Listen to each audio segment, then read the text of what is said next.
शुरुआत रे। जब मैं आई सुहाग वाली रात रे, उसने चुम्मा से किया शुरुआत। पहले घूंघटा उठाया फिर बेड पे सुलाया, पहले घूंघटा उठाया फिर बेड पे सुलाया, और कमर में दर्द दिया। रख दिया बुता के पिया क्या क्या किया हो, रख दिया बुता के पिया क्या क्या किया, रख दिया बुता के पिया क्या क्या किया, रख दिया बुता के पिया क्या क्या किया।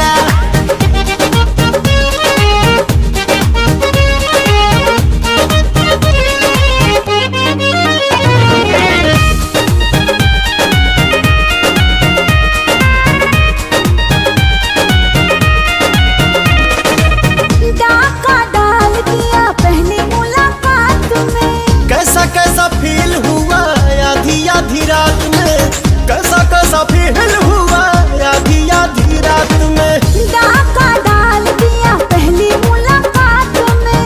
कैसा कैसा फील हुआ आधी आधी रात उसने में। उंगली दबाई मैं बहुत छटपटाई, उसने उंगली दबाई मैं बहुत छटपटाई, मुझे रात में न सोने दिया। रख दिया बुता के पिया क्या क्या किया हो, रख दिया बुता के पिया क्या क्या किया, रख दिया बुता के पिया क्या क्या किया, तो रख दिया बुता के पिया क्या क्या किया।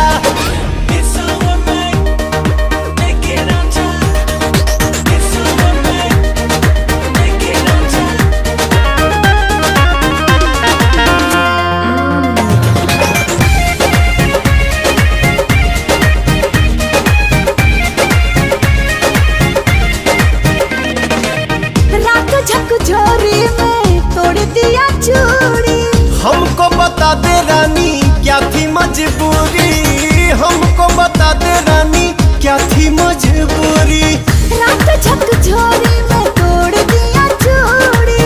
हमको बता दे रानी क्या थी मजबूरी। जब कुंडी लगाया मेरा दिल घबराया, जब कुंडी लगाया मेरा दिल घबराया, तो कपा के मजा ले लिया।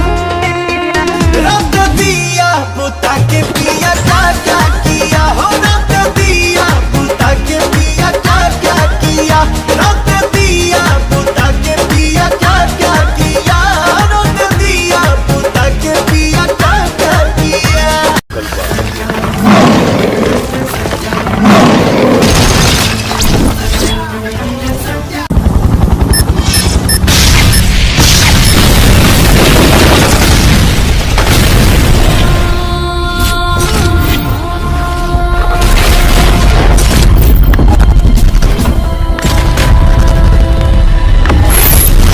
शायद तुझे मेरी ताकत का अंदाजा नहीं।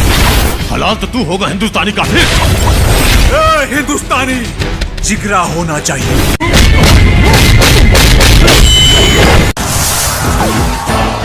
सरकार हमके काम खाती वर्दी पहनावले बा, अगर वर्दी के शान में कोनो गुस्ताखी भइल त ना रिपोर्ट लिखाई ना गिरफ्तारी हुई, फैसला ऑन द स्पॉट हुई। वाइट फुलवा टाइट डाली, हमहू बनब लंदन वाले, सटब तो फील आई दिल में तूफानी। लॉकर में धारिया बजाई के जवान। देख भाई मेरे घर को ब्लास्ट मत करना। चिंगारी से ज्वाला बनता हूँ, बुझना मेरा काम नहीं। दुश्मन को जला के राख न कर दूं तो बजरंगी मेरा नाम नहीं। के दूदू को दिखाई देता, कंफ्यूज मत कर सन, कंफ्यूजन में और ज्यादा मारीला। रख दिया बुता के पिया क्या क्या किया हो, रख दिया बुता के पिया क्या क्या दिया ना बाती, अरे साला की तो हम होइले हई।